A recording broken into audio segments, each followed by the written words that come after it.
Hey Sue, what's going on? Rob Hey, Rob. Cesternino, how are you? I'm doing good. How are you I doing? was just commenting this beautiful background. Wow. Thank you. It's one of my many Christmas trees I have in my house. Why, how many Christmas trees do you have? Right now, I think I have five up. Five? Yeah, it's small. Wow. I have a tree there, and then in the other corner, I have another smaller tree, and in my dining room. And yeah, I love Christmas. So Okay.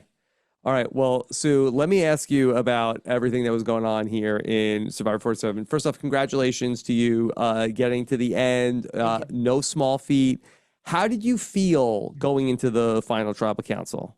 I was really excited because I really thought like I had a bam, like I was gonna go in there and tell them, remind them that, I went in the woods and found my own idol, and it was a tough idol and a tough situation with the red paint to begin with. And Yeah. then, I won a challenge. And then there were two other challenges that I came in second to Kyle. I beat all their asses except for Kyle. So I felt like once I reminded them of that and then told them that I'm not in my 40s, I'm 59, that they would be like, oh my God, she's a beast and she's older and have tons of respect for the game I played, the physical game I played, as well as, the mental game of, there are certain targets that I always wanted out, and, I rallied to get them out. And even with the final with Andy, Rachel was adamant about getting Sam out, and I'm like,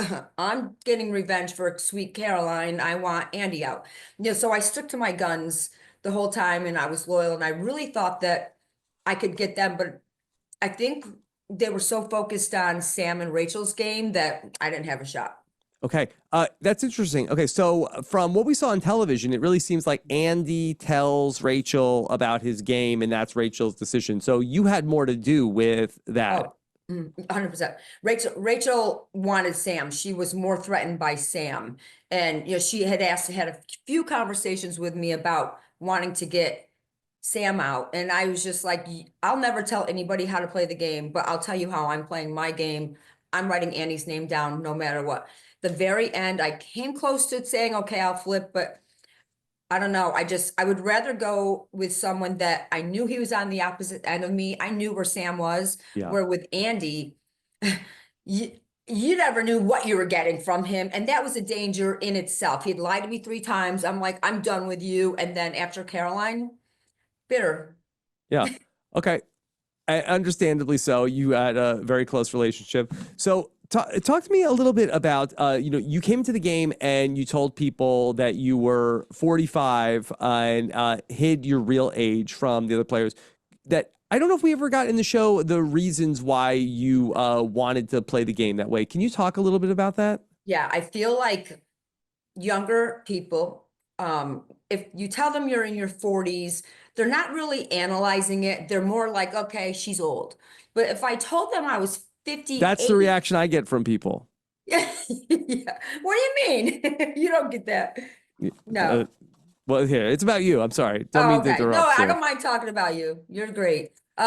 So I felt like if I really told them, they'd have a preconceived notion that I'm already in the grave. You know what I mean? And like, I didn't want any to take any chance of them being like, not being able to see anything I'm doing because all they see is my age as like someone who's basically got one foot in the grave. So I didn't think they would really analyze if she either like had a rough life or like not even think about it. I mean, obviously I looked older than that, but I just figured they wouldn't think about it. And I thought it was more important for me to not really give them all that information. Okay. From what I understand, you were in charge of the fire, right? You were the a great fire maker. And so I kind of thought you were maybe going to go into the final four fire making and maybe take on Sam. Were you open to that idea? So I had discussed it. So did the fire because I was obsessed with keeping it going. And we never really had to start it because once we started it, we just were smart enough to know, put big logs on and keep the embers. So I never really practiced fire. And when we had that opportunity, um, Sam had taken my flint as well. So I had gone for a little walk and I came back. I'm like, you know what? Maybe I'll consider, it might be really badass if I'm like, you know what, Rachel, will you put me in? And So I wanted to practice making fire, but my flint was gone and I didn't have a flint to even try. So at that point, I figured it's a sign from the heavens that just enjoy that, like I'm walking into at least third place. So I Okay. didn't have an opportunity to really even try. Yeah. Could you have asked Rachel though, hey, like this could be a big moment for me. Let me have this. I could ask her. I don't know if I'd have to, I think I'd have to prove to her that I could knock him out Yeah. for her to take that chance because she was very threatened by him. She really, really wanted him out. So Teeny had said she'd been practicing fire for like a year or something. And I was just like, I feel like I can do it, but I never really practiced it. Okay. So So you had a very close relationship with Gabe and a very close relationship with Caroline that we saw on the show. Were you surprised that you didn't get a vote from either of them at the final yeah, tribal council? I was, again, I have to take a step back and see that they are analyzing this game. And I feel like when they go back to Ponderosa, they're all talking and they're all just seeing who played what and how did this happen. None of them knew too much of really. I didn't feel they felt my influence was enough to be a game changer and write my Hmm. name down. I really was hoping I would have gotten 1 or 2 votes, but I think they analyzed it differently and look at the game play differently, I guess. So Okay, yeah, it was disappointing, but Rachel's a beast, like kudos to Rachel. for sure. Okay, let's talk a little bit about Kyle. Okay, and you and Kyle had such an interesting relationship on the show. And we know everything about from Tweedledee and Tweedledum. How are you feeling about Kyle after the show?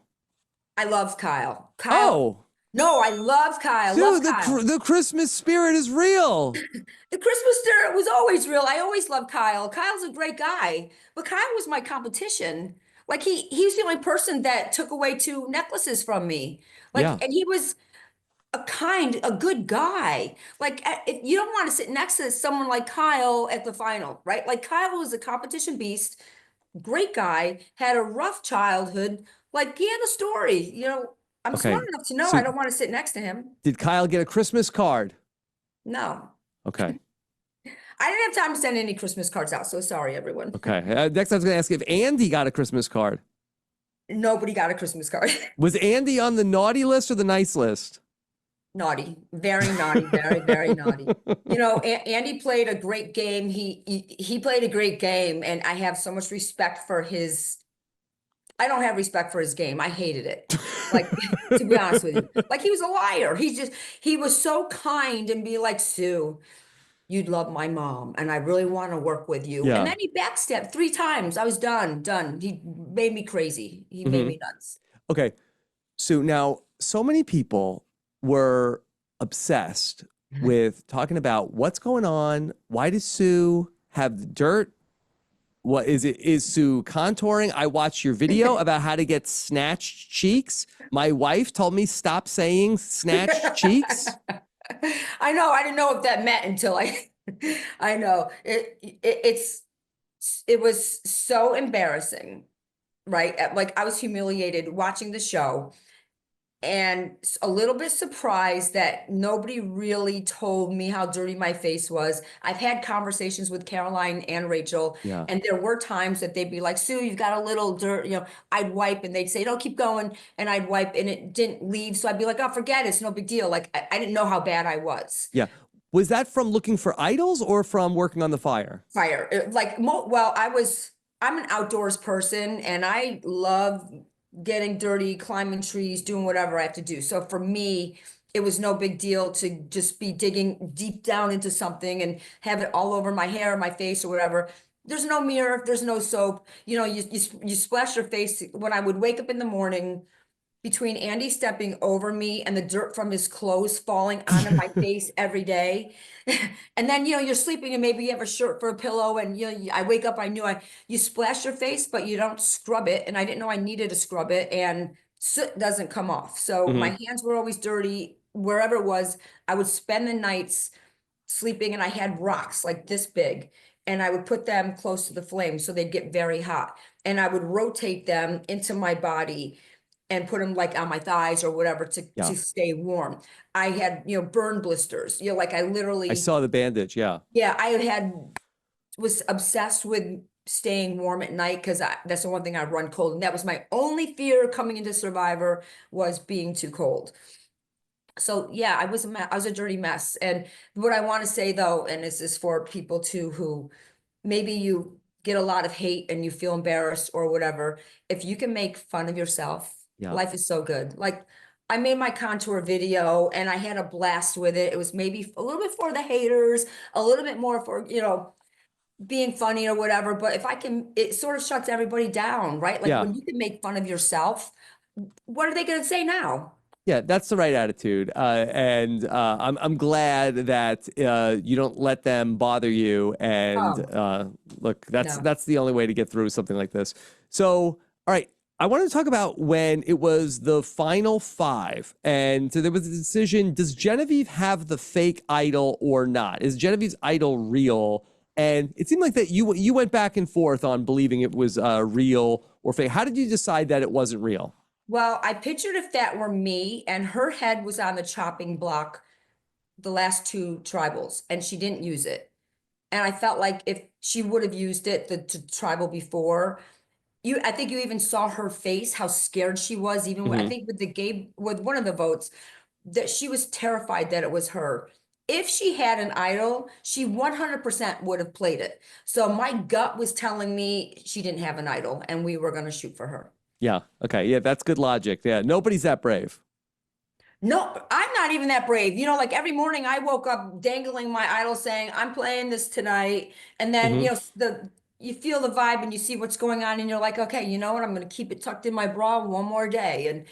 But if I knew my name was out there and I knew people were gunning for me, I'd be playing that damn thing immediately. Yeah. So could you tell us about your experience with the red paint idol? Because it was such a fun moment on the show that then everybody we see where Tiana and Caroline walk up on you. How hard was it to hide all of the red paint?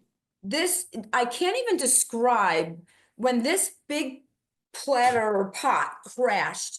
It wasn't like a small little thing. It was like this big and splattered all over. And it was like just soaking into the pathway sand. Yeah. So, between scooping it up and running as far as I could to dump it, I knew time, people are like, oh, why don't you go jump in the ocean? I'm like, I didn't have enough time to even get rid of all of the paint. And when they finally walked up, I have the machete in one hand. I had no idea it was on my body. Obviously, I didn't have no idea the dirt was on my face or the paint.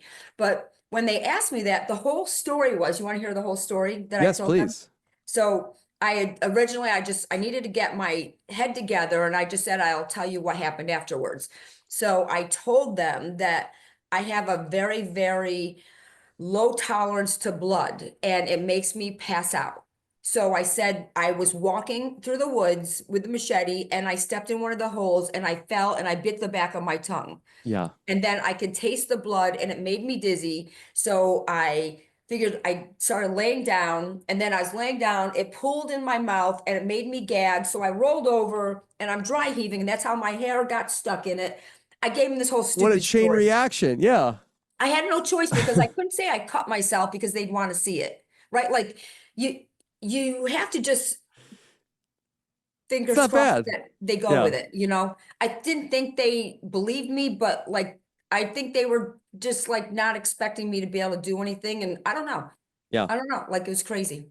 So anything else you want to make sure that people know about your game? I think more than anything, maybe I played my game a little old school. I guess that's what people are saying, but like, I felt like being true to my alliances, I walk away with a good feeling. And Yeah. I loved my alliances and they know I had them 100%. Everybody knew. That's why they all blindsided me because they knew I wasn't writing these people's names down. And I walk away with that knowing I feel so good that I played the game I wanted to play. I didn't play, I'm going to go to him and lie to him and deceive him. And, I lied to the people that weren't part of my alliance and I feel like they sort of knew it, but I don't know. I liked being that person. It's who I am. And I just kept saying, just be who you are and whatever happens, happens. And it Yeah. got me far enough to final three. So I don't know, life, a lot of bad things happen in life and a lot of chaos and craziness. And it's all about how you can turn it around to be some sort of positive or deal with it in a good way. And I didn't hate Kyle. I don't hate Kyle. That was the whole thing, to try to just get everybody else to think the same way. But Okay. I love Kyle too. All right. Well, Sue, you are so fun to talk to, Thank you. and that Merry Christmas to you, Thank you. yours. I have my holiday sweater on today, getting Oh, I ready like for. We're that. only a couple days away, Sue. I So know. I can't wait. yeah, thank you so much, and all the best outside Survivor. Thank Okay. you. Thank you. Nice All right. talking to you. Bye. Bye-bye.